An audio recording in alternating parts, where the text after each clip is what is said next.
যদি name in FIR করা থাকতো না, পুলিশকে তো একদম ধরতেই হতো। নাম দেওয়া জানি কেউ চিনি নি, এটাই মুশকিল আছে না। তবু পুলিশ আপনার নিজের সোর্সে বের করে নেবে, তো সময় যেত একটু পুলিশ। কিন্তু এটাকে মমতা ব্যানার্জির পুলিশ, পশ্চিমবাংলার সরকারের পুলিশ। এরা নিজের দলের লোক মারা যাবে আর মমতা ব্যানার্জি চুপ থাকবে, এটা তো হবে না। কারো দলে হোক, মমতা ব্যানার্জি কোনো খুনকে বরদাস্ত করে না, কোনো মার্ডারকে বরদাস্ত করে না। পুলিশের ওনার চাপ থাকেই। আজকে আমাদের এখানে যে তৃণমূলের মেম্বারই মারা গেছে, খুন হয়েছে, পুলিশের কাছে এফআইআরের মধ্যে নাম থাকতো, দুই একটুকু ইঙ্গিত দিত কেন অমুক অমুক লোক ছিল, তাহলে পুলিশ ধরে নিত। কিন্তু পুলিশকে একটু সময় দিত, পুলিশ নিজেই নিজের সোর্সে নিজের গোয়েন্দা বিভাগদের দিয়ে এটা বের করে ধরবেই।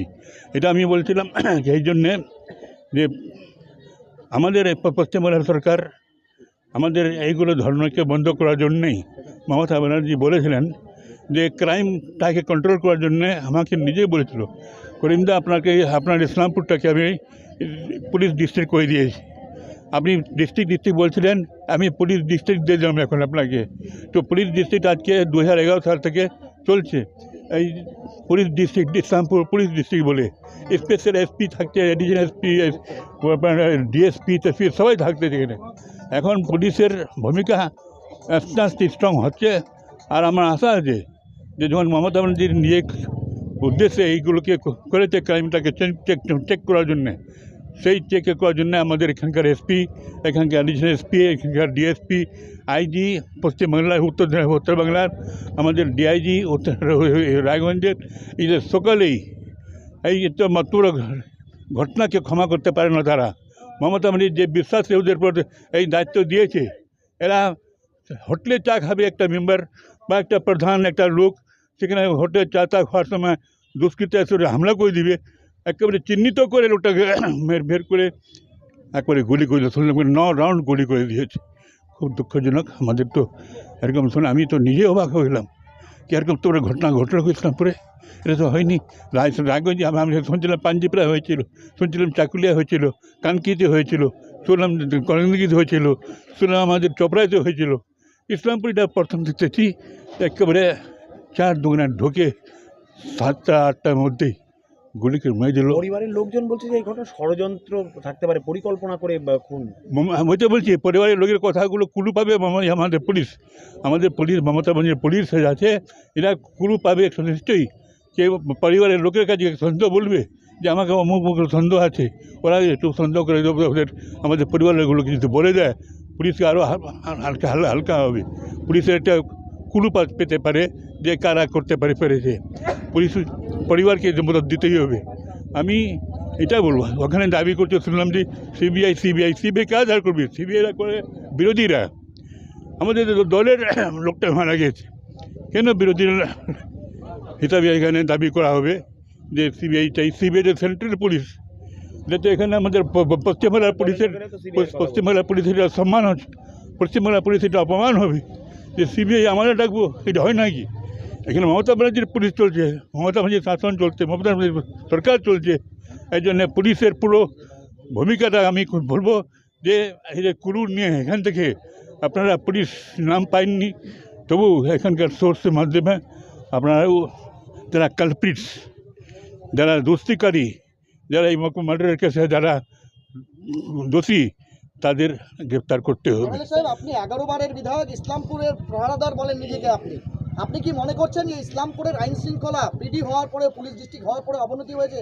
বহিরাগত দুষ্কৃতীরা আসছে এমনটা লোক বলছে, সাধারণ জনগণ আপনার বিধানসভা এলাকার কি বলবেন? আরে আমি কি নির্দেশ থাকবে? আপনারা দেখেন, আপনারা মিডিয়ার লোক কিছু বলতেন, কিন্তু এরকম ঘটনাগুলো শুধু পশ্চিমবাংলায় নাই, এইগুলো শুধু ইসলামপুর নয়, সারা ভারতেই চলতেছে এরকম করে। রাস্তাঘাটে খুন, রাস্তাঘাটে যেখানে সেখানে লোক হামলা, 4 দোকান আমরা ধাবাতে হামলা অমুক তমুক হয়ে যায়। এখানে হয়েছিল প্রথম। আজকে শুনলাম যে আমার মেম্বারটা বাপি, সে একটা পঞ্চায়েত সমিতির স্বামী রিপ্রেজেন্টেটিভ, তাকে চিহ্নিত করে যে মারি দিল, যে খুব দুঃখের ব্যাপারটা। তো মমতা ব্যানার্জি বরদাস্ত করবে না, she cannot tolerate it, she cannot। উনি আজকে হতে পারে স্পেশাল পুলিশ ওখানে আসতে পারে কলকাতা থেকে। এখানকার আইজি ডিআইজি যদি একটু উইকনেস হয়ে যায়, মমতা স্পেশাল ফোর্স পাঠাবে যে এরকম চার দোকানে হোটেলে যায় দুষ্কৃতীদের খুন করে দিবে ধরে নিয়ে, এটা মমতা বরদাস্ত করতে পারেন না। এই জন্য আমি বলতেছি এখানে সিবিআই দাবি করার মানে হচ্ছে না, মমতা নিজেই হ্যান্ডলিং করতেছে ব্যাপারটাতে, নিজেই হ্যান্ডলিং করতেছে। এই জন্যে আমি আশ্বাস দিচ্ছি আপনাদের যে আমাদের ইসলামপুরের পুলিশ, ইসলামপুর ডিস্ট্রিক্টের পুলিশ এবং আইজি ডিআইজি যারা আছে তারা নিজের ভূমিকা পালন করবে। কালকের মধ্যেই আমার আশা আছে করবেই। সিসিটিভি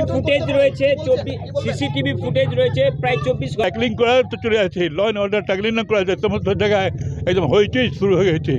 এখন লোকটা কাকে নির্দোষ ধরতে হবে না, ধরতে হবে দোষী লোকটাকে। সেই দোষী লোককে শুনলাম 3 জন লোক, আমি হোটেলে গেছিলাম, 3 জন লোক মোটর সাইকেল আসছিল আর হামলা করেছিল। ওই 3 জন লোক, সেগুলো আরও পিছনে আরও লোক হতে পারে, কিন্তু এখন শুনলাম যে পরিবারের লোকরা কিছু যদি ক্লু দিতে পারে খুব ভালো হয়। পরিবারের লোকেরা বলছে যে ফোন করে ডাকা হয়েছিল, সেটা কোনো হ্যাঁ চক্রান্ত সেটাই বলছি, ক্লু দিয়ে দেয় খুব ভালো হয়েছে পুলিশকে যদি। মানে ঘুরপথে তো তাহলে দলের দিকেই আঙুল তুলছে, কারণ ফোন তাকে করা হয়েছিল, দলের লোকেরাই তাকে ফোন করেছিল। ওইটাই তো, পুলিশকে যদি একটু হলে ক্লু বেরিয়ে যাবে।